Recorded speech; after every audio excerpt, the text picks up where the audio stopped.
Təbiətimizdə bəzi bitkilərlə sizləri yaxından tanış edeyim. Burada ilk olaraq gizitkan bitkisini görürük.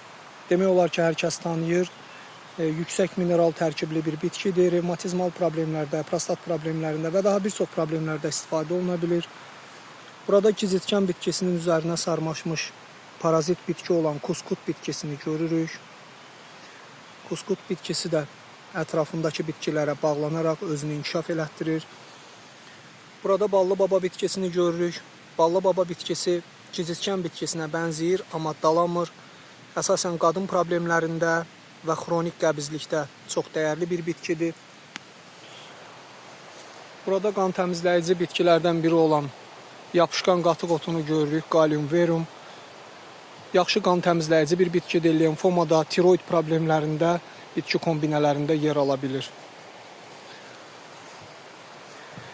Yenə burada da bodur qəndalaşı görürük. Bu da zəhərli qəbul edilir. Neurotoksik bir bitkidir. Əsasən tibbdə böyük qəndalaş, ağac qəndalaş istifadə olunur.